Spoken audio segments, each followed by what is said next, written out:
Make some noise for the beautiful Alexis Nicole Whitney. Are y'all having a good time? Are y'all ready to have a good time? Say hell yeah! Are y'all getting drunk? Say hell yeah! Let me hear all the gay homosexual make some noise. All the gay men make some noise.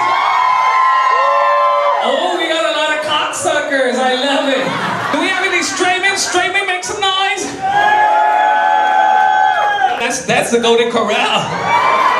Oh, that sounds nice. When you go up to the steak, bitch, can I get a steak? And I like it raw. No, let me show. But like Alexis always says, I've been looking for somebody to fuck my eyesight back, and I ain't been able to find him.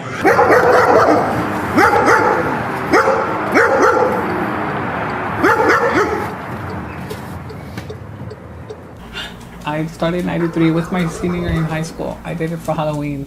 My friends dared me. And that's how it started. That's how it usually starts.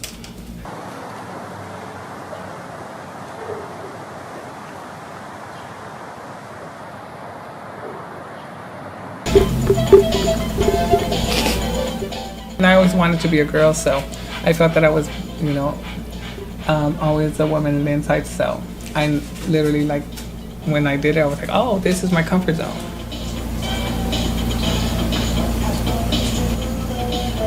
To the edges of your nose, and then that cheek right there. Because I was raised by my grandparents, I did it out of respect to my grandparents. They were kind of like, very old-fashioned Mexican family, so it took me a while to start taking hormones and go to the doctor and, do the transformation. But the first pageant that I really did was Miss Alamo City USA in '96, and I won that one my first year. So I won that, and then I went to Miss Texas, and that's when I was kind of like, well, it's a lot of money, and you need to get a lot of people to help you.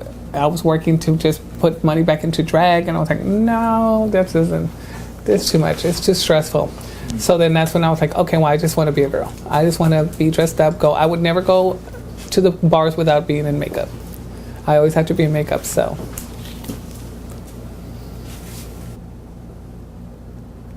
Hello? I'm doing Alexis makeup right now. What's up? Where were you? Oh, bitch, I thought they fired you. Oh, probably not tonight, though. Well, I'll talk to you later. So I'm kind of busy right now. Alright, bye. What does she want? She hang out and see if I give her a ride home. She wanted a ride. Tony's Corner Pocket. At this time, we are going to bring to the stage Mr. Mikey Whitney.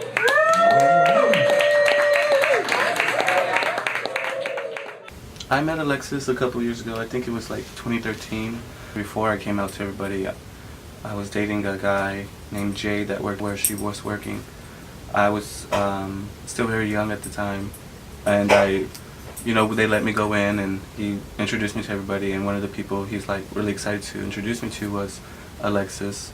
And I'm pretty sure everybody had the same reaction when you meet Alexis. You're just like, whoa, Now, Mikey has chosen the African country of Tanzania for his presentation.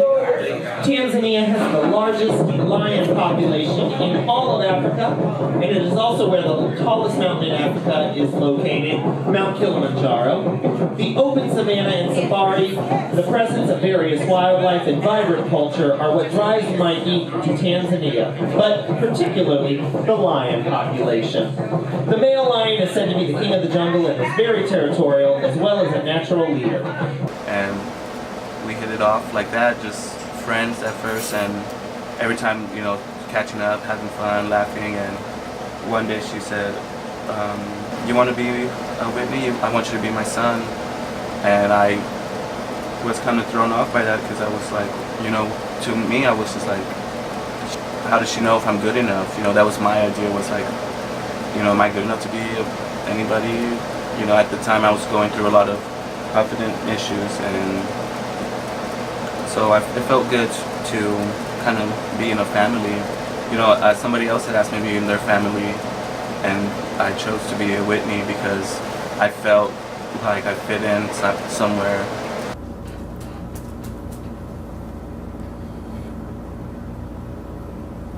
I started in 93, and then in 98, November of 98 was when I went blind.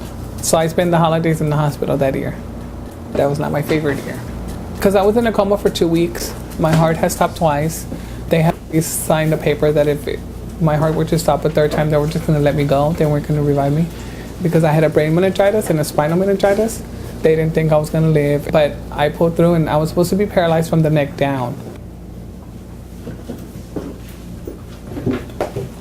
And it's funny because when people see me do my, people see me do my own mascara, people are like, "Oh my God, is that that difficult?" It grew magically.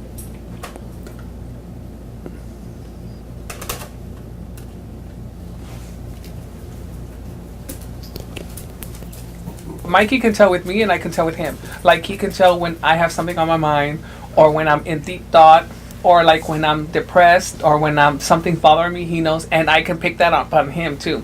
And I also think, you know, I'm just one of a few of her, you say drag children, or, you know, she has a big family and a lot of good people in her life. So you know, that's why when she asked me, it kind of surprised me, because I was like, you know, can you tell if someone's good? But I think she does really well, because a lot of people in her life are good people. You can leave her anywhere, she knows somebody there, you know. But I think ultimately there's a lot of good people around her, and she's helped people as much as people have helped her. And I think that's really cool to watch and be a part of.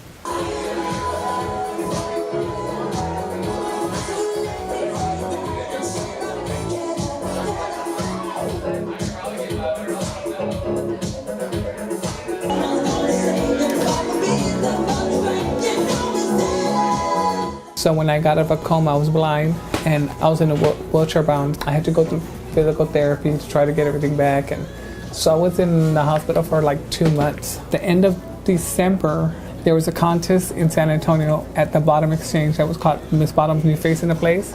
And I went to go compete for it in a wheelchair and everything. And I did No More I Love Yous from the Medusa soundtrack. So I did that for talent with the wheelchair and with bandages over my eyes and all that. So a lot of people were upset because they thought it was too early for me to go back onto the stage. But, you know, I wanted to keep going, and that was my drive, was to, you know, continue on with my passion, because this is what I love to do. So that's what kept me going and made me stronger. Don't go there, 'cause I ain't there. Yeah.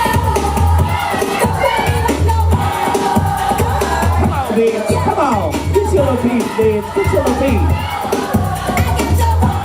Because before, you know, learning what being in a family was, I still was kind of an outsider. Even in the beginning, I was kind of like, oh, you know, so brand new to this. I was like, and coming from from a background where I did, it was hard for me to open up to people and really let people in. So now I don't feel as alone or scared. I think I feel lucky to have a family like that. You know, there's so many more Whitneys out there who have experiences, and especially, you know, being connected with Alexis is just a lot of wisdom and knowledge that I can learn to be a better performer, but also a better person.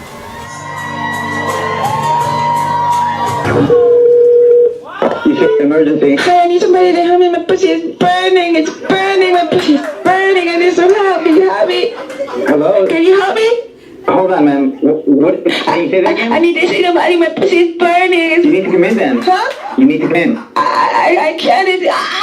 Oh, my pussy is burning. Can you help me? Can I make a house call? Can someone make a house call? Hold on, please. Shake that ass, bitch, and let me see what you got. Just shake that ass.